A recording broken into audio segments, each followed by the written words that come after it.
All right, Saturday, Tuesday, Thursday, week 23, have your complex Phoenix. This is going to be an automatic 6 stations, 3 times around in the area. So they're going to have your own mini little circuits. Most of the exercises are going to be unilateral. So the top exercise will be a bilateral movement, followed by 2 and 3 or B and C, or however you coach it up. Or just be unilateral to speed up demonstrations to help you to say, on the exercise 3 or exercise C, you're just going to be hitting the other side, right? So it makes it a little easier to get through the demos.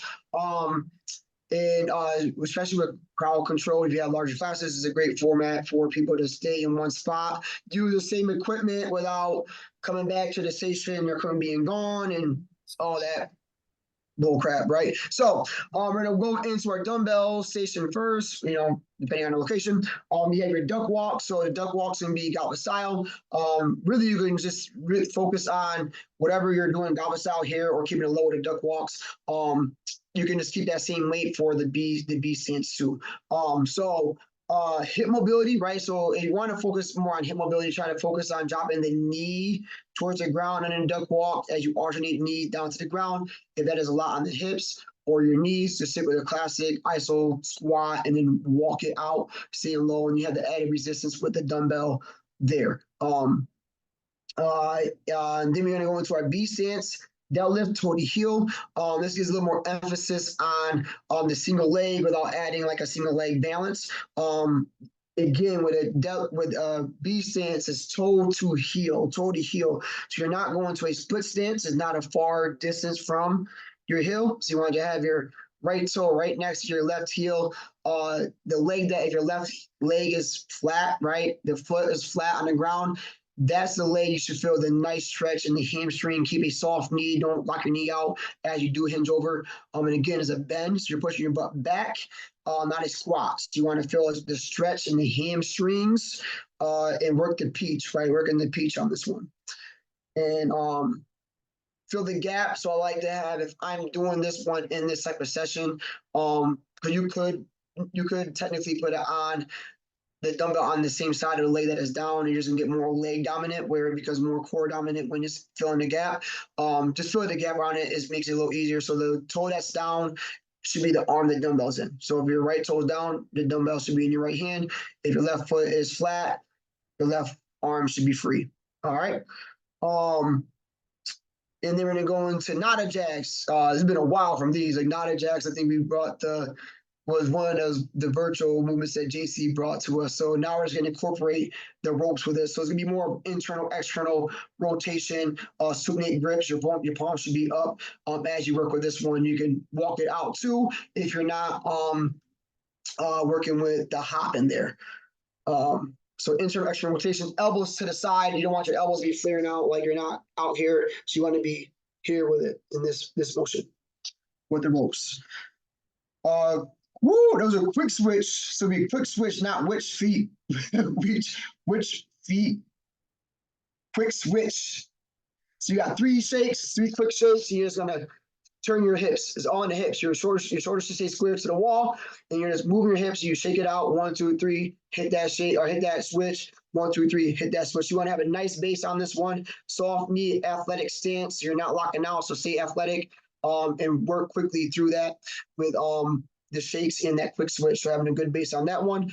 You can definitely get an aiming point as a coach. You can aim as you shake it out to hit your hand on the shakes. So definitely challenge space, height of the rope on this, and speed. So speed of the rope, pace of your feet, and then circles. Another one you can work with external and internal rotation. So lots of times on your circles, you go outside, inside. You can switch it up within the next 20 seconds, right? Inside, outside, whichever you prefer, right? You can add some locomotion to this one. So people want to walk forward with their circles and walk back. You can add a little more with that too, to challenge people to add more locomotion. And then to the kettlebells, you have a goblet row. So this would be our horizontal pull. I like to hold it. So the goal is to work grip as well. So you want to hold it by the handle, and you want to try to keep it as horizontal as possible. So you want to try to keep as you come up with the kettlebell. You don't want the kettlebell, the bell part to hang down. You want the bell part to be parallel to your torso as you roll up towards your tournament back down. So holding it by the handle, you're going to get a lot more grip strength, right? And as you come up, squeeze. So you don't necessarily have to go crazy heavy with this one, because you're going to see once you go heavy with it, people are going to want to grab the bell a bit because they're going to have better grip. But you do want to test them with the grip challenge of it too by holding it by the handle of the kettlebell.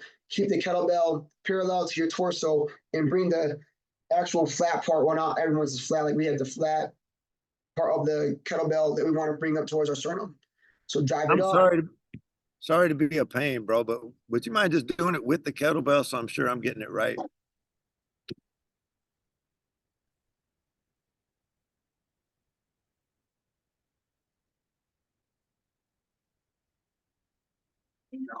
I know, right? So if I'm holding it right, I'm gonna hold it like this as I hinge over. So instead of me like having it down, I want to bring the flat part of it to my right towards my. You can even say towards your umbilicus, right? Because you want to always bring the elbows towards your hips as you get the row. So come down, back up. You're gonna see people want to go here, which is fine if the grip really bothers them. They can be here with it too, but they want to really challenge the grip. Hold it by the handles, really squeeze it as you bring it up. Keep that big chest. Okay, I was my confusion was when you said flat part, I thought maybe you were referring to the bottom. At first, Oh yeah, because you see, may ours have, is flat right here, yeah, but some I people got might you actually now. be rounded. Yeah, that's where I was. I was like, I thought I understood, but then you said flat Oh yeah, part, and I'm flat like, is the bottom, right? Yes, it is the bottom too. yeah, Yeah, got you. Thank you. yeah. And then we're gonna do a reverse lunge with that jerk press. This is gonna get the vertical push. So again, right on the see whatever you do on the right, you just do to the left. There's a good power, stabilizing the shoulder joint. On this, and you're going to get some plyo too. So you want to get, as you get the jerk, you do want to get like a little hop in there. So you want to get a little hop in there and bring the split stance. So anytime I do a jerk, if I'm jerking over the head with the right hand, my right leg is going behind me for stability, not the opposite. So that's a good coaching point, because you're going to see people are so used to doing like the opposite, right? They'll jerk press with their right and they keep their left leg back, so just have them do the same side as they come through. And if they have issues with the jerks, and if the press is fine, they can bring it up. Just focus on getting the press, whether they see their shoulder and then doing something as a jerk, which is more jerk press is more advanced and more aggressive. And obviously, if they're not doing the overhead, just end at the clean and bring it back down into that reverse lunge. And then we got our kneeling fall out. So you're going to bring mats on this one. Coming to the knees on this. Again, no butt stuff behind. The butt should travel with you. As you go down with this one, biceps to ear. This is not a tricep extension, so you want your arms to stay extended on this one. Biceps to ear as you go into that fall out. Really lengthen up the shoulder, the upper back, working the core as they go through this one. So, and if they have issues with being on the floor, just go to the sitting position. And they're going to go a, ooh, does this say with? It doesn't say T-row. You probably got to wrap it around. There it is. Okay. Now again, a single leg and our squat. We have a single leg squat with a T-row. So you're gonna go into the squat, and as you come down into the squat on a single leg, you want to get that T. So we're gonna T rotation, come up, reaching as high as you can on the straps. So you want to still make sure they're driving the elbows tight to their side. You're gonna add that single leg balance with the single leg squat. Because we need a balance. I think that is our balance right there. Yeah, that's our balance in our squat. People tend to find that it's easier from a do a single leg squat if they do like the figure four motion. So bringing their knee onto their ankle onto their knee, they find that it's a little easier for them to actually squat down that way. So that's a good way to help anyone that has issues with like the pistol style squat on this. They can do 80-20 too as well. So they can put majority of their 80% of their weight on that one leg, but help with the balance if they're not good with the pistol squat. Still squat down, reach back and come up, but keep their toe on the ground instead of off the ground. And again, unilateral. So again, what you do on the right side, you're gonna do on the left side. Then we got a power. We got power. We got this classic jam ball slams. I always love like how Martin Rooney does it when he comes down. Like you really want to you want the power to come for the core. So like as he slams it down like into a warrior pose. It's like right, it's down, it's hard, right? It's hard slam, then pick it back up. It's not always just rapid fire. You can do that from the feet. If you want to progress that, add that jump in there, but again, really force that ball to the ground, keep the core tight. It's not like free for all, body out of control, slam it, like really mind muscle connection. Use the core as you come down and get the slam.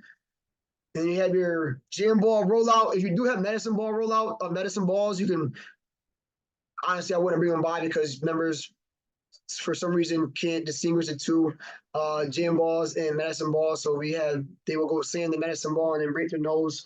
So I'll just keep it jam ball.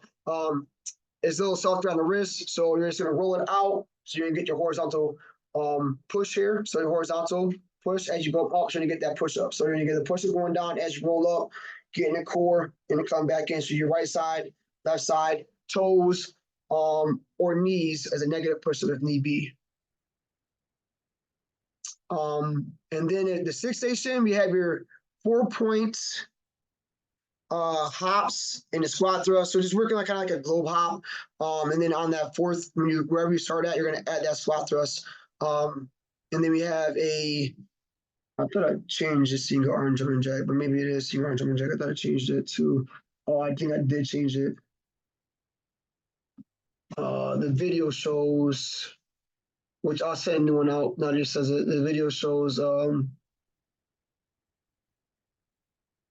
on. I think we just kept it to like a seal jack. It was still a jack.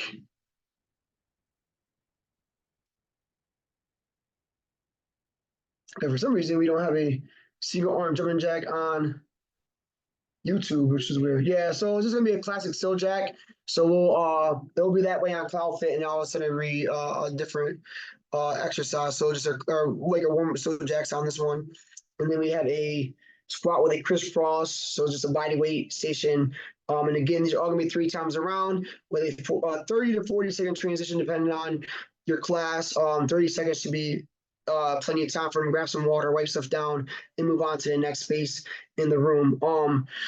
You can do with this, once you get going, it's nonstop, heart rate stays high. I would encourage active recovery so people can jog in place while you're doing the demonstrations. So like a high, like pretty much like a fast, high energy warm up, just to keep them going and get their body going prior to the demonstrations. Finisher, we got your 4-corner finisher. That's be 25-5, 2 times around. You're gonna work with a single leg hop. So again, you can get cones out if you want for like anyone that's a Jedi. But if you still got your lines in the ground, just have that 4-point of contact, and it's again stabilizing. You still got your 4-point, the single leg hops.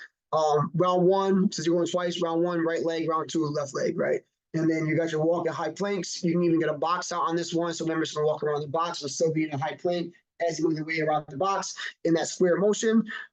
Sprint, side shuffle, back pedal. So this is really quick. This ain't about like distance. This is like really quick athletic movement. So you're gonna run like 3 sprints forward, quick side shuffle, 3 back pedals, quick side shuffle, like you're making a square. So I want it real fast, agility.